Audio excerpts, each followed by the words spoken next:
Hello everyone, welcome to new success zone. आज हम लोग पारितंत्र के प्रकार यानी कि फंक्शन ऑफ इकोसिस्टम का अध्ययन करेंगे और ये तीसरा अध्याय है। इससे जितने भी महत्वपूर्ण प्रश्न बनते हैं उन सब का हम लोग डिस्कशन करेंगे। इससे पहले हम लोग पर्यावरण और उसके घटक एवं पारिस्थितिकी एवं पारितंत्र का अध्ययन कर चुके हैं। आइए शुरू करते हैं तीसरा अध्याय पारितंत्र के प्रकार।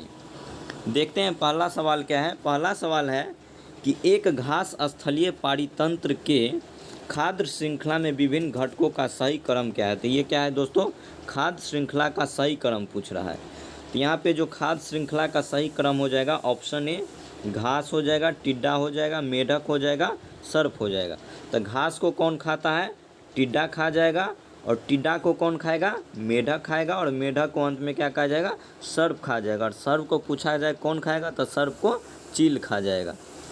अगला सवाल है, इनमें से कौन खाद्य श्रृंखला का निर्माण करता है। खाद्य श्रृंखला का निर्माण कौन करता है। तो खाद्य श्रृंखला का निर्माण घास, बकरा और आदमी के द्वारा किया जाता है।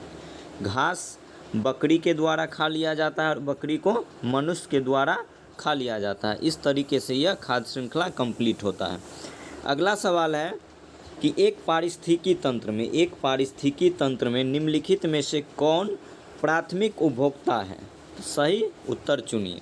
तो प्राथमिक उपभोक्ता के अंतर्गत चींटी आएगा और हिरण आएगा। ये जो दोनों है चींटी और हिरण, ये दोनों किसके अंतर्गत आता है, तो प्राथमिक उपभोक्ता के अंतर्गत आता है।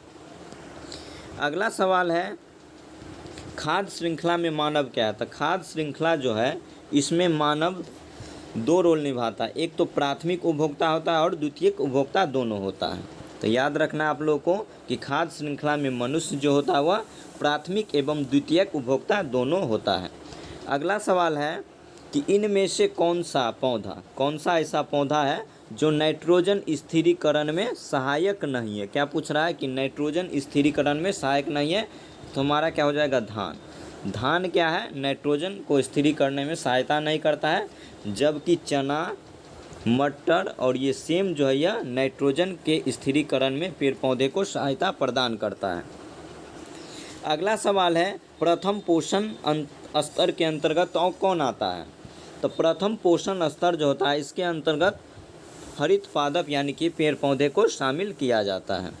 अगला सवाल है, जैविक और अजैविक संघटकों के मध्यस्थ का कार्य कौन करता है। तो उत्पादक जो होता है, जो पेड़ पौधे जो होते हैं वह जैविक और अजैविक घटक के बीच मध्यस्थ का कार्य करता है। अगला सवाल है, पारिस्थितिकी तंत्र के संदर्भ में निम्नलिखित कथनों पर विचार कीजिए। तो पहला कथन है कि स्वपोषी स्तर पर उत्पादन को प्राथमिक उत्पादकता कहा जाता है। तो ये कथन बिल्कुल सही है। द्वितीयक उत्पादकता का संदर्भ परपोषी स्तर के उत्पादन से भी, ये भी कथन सही है। तो इस तरीके से आप लोग का आंसर हो जाएगा ऑप्शन 1 और 2 दोनों सही है। अगले सवाल पे आएंगे, पूछ रहा है कि कौन सा इसमें सुमेलित है। कौन सा सुमेलित है। तो हरे पेड़ पौधे जो होते हैं यह पारिस्थितिकी तंत्र के अंतर्गत आते हैं। तो ये कथन हो जाएगा ऑप्शन सी सही है। पर्वत सर्वाधिक अस्थायी पारिस्थितिकी तंत्र है, ये बिल्कुल गलत है। उसके बाद अजैविक घटक में जीवाणु आते हैं, ये भी कथन गलत है। वर्षा जो होता है ग्लोबल वार्मिंग के कारण होता है। नहीं दोस्तों, ग्लोबल वार्मिंग जो होता है पृथ्वी पर कार्बन डाइऑक्साइड की मात्रा में अधिकता के कारण होता है। तो आप लोग का आंसर हो जाएगा ऑप्शन सी, हरे पौधे पारिस्थितिकी तंत्र। अगला सवाल है, निम्नलिखित पर विचार करें।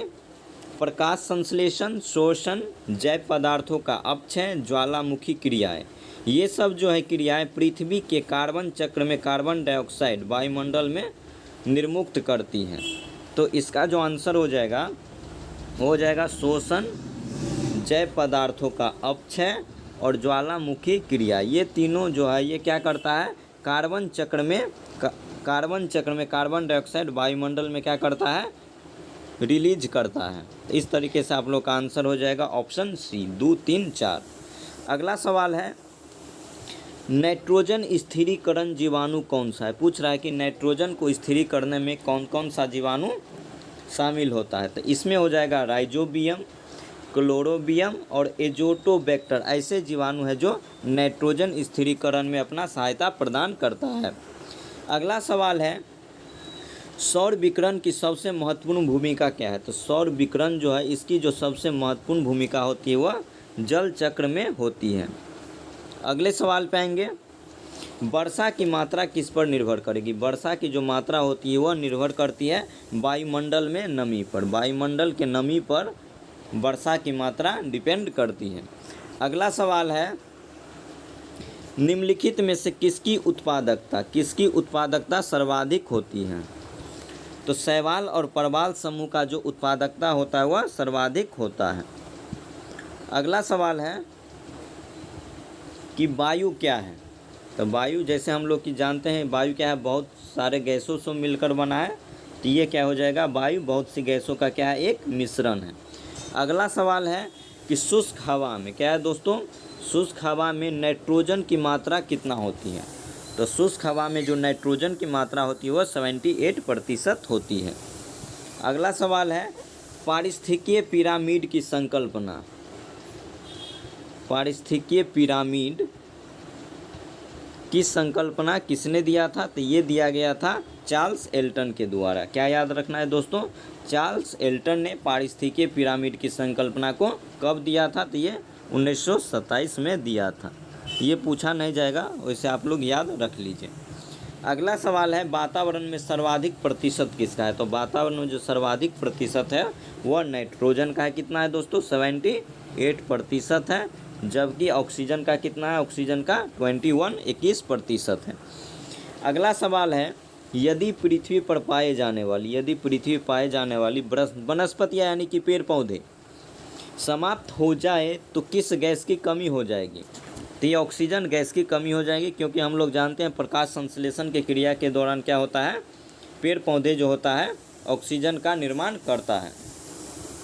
अगला सवाल है निम्नलिखित में से कौन सा कार्य पेड़ पौधे का नहीं है। पूछ रहा है कौन सा ऐसा कार्य है जिसमें पेड़ पौधे शामिल नहीं होते हैं। तो हो जाएगा वायु प्रदूषण। वायु प्रदूषण करना पेड़ पौधे का काम नहीं। पेड़ पौधे क्या करता है, वायु को शुद्ध करता है, कार्बन डाइऑक्साइड का अवशोषण करता है और अवशोषण करने के बाद क्या करता है, ऑक्सीजन गैस को वायुमंडल में रिलीज करता है, जिससे वायुमंडल क्या बना रहता है, स्वच्छ बना रहता है। और ये क्या करता है, शोर का अवशोषण करता है। अगला सवाल है कि पारितंत्र के खाद्य श्रृंखलाओं के संदर्भ में, पारितंत्र जो होता है या पारिस्थितिकी तंत्र, उसके खाद्य श्रृंखलाओं के संदर्भ में निम्नलिखित में से कौन जो है अपघटक जीव कहलाता है। कौन सा जीव अपघटक जीव कहलाता है। तो इसमें दो है, कवक और जीवाणु जो है यह अपघटक जीव के अंतर्गत इसको शामिल किया जाता है। तो इस तरीके से आप लोग का आंसर हो जाएगा 2 और 3। ये क्या है, ये दोनों क्या है, अपघटक जीव कहलाता है। और पृथ्वी पर सबसे ज़्यादा संख्या में अपघटक पाई जाता है। अगला सवाल है खाद्य श्रृंखला से कि कौन सा एक खाद्य श्रृंखला का सही क्रम है। तो ये क्या हो जाएगा, डाइटम, उसके बाद हो जाएगा क्रस्टेशियाई और हेरिंग। ये तीनों क्या है, खाद्य श्रृंखला का एक रूप है। अगला सवाल है पारिस्थितिकीय निकाय में ऊर्जा का प्राथमिक स्रोत क्या है। पूछ रहा है पारिस्थितिकीय निकाय जो होता है उसमें ऊर्जा का जो प्राथमिक स्रोत जो क्या होता है वह सौर ऊर्जा होता है।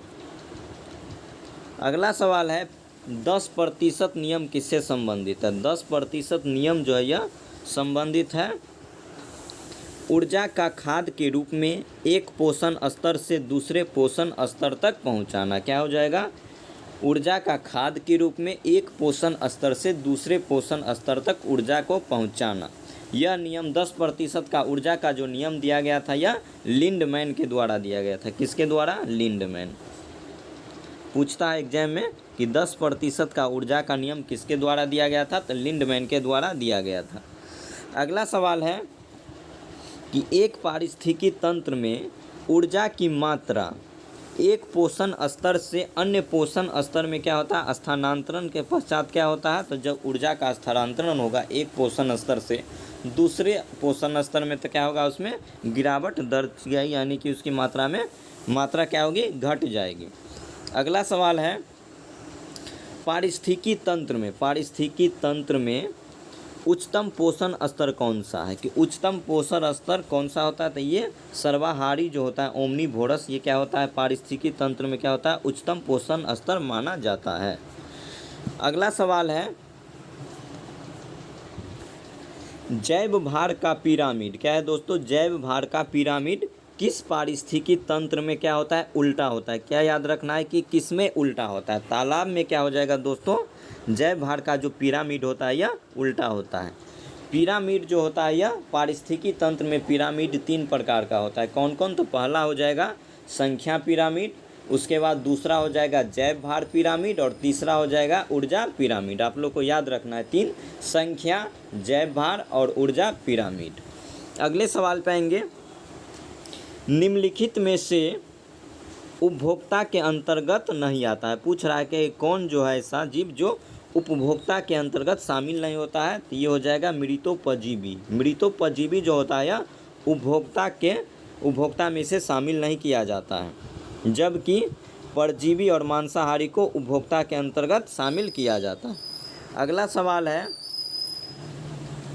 पेड़ पौधे किस रूप में, पेड़ पौधे जो होता है वह किस रूप में मिट्टी से नाइट्रोजन ग्रहण करता है, तो इसका आंसर हो जाएगा नाइट्रेट आयन। पेड़ पौधे जो होता है वह मिट्टी से नाइट्रेट आयन के रूप में नाइट्रोजन को ग्रहण करता है।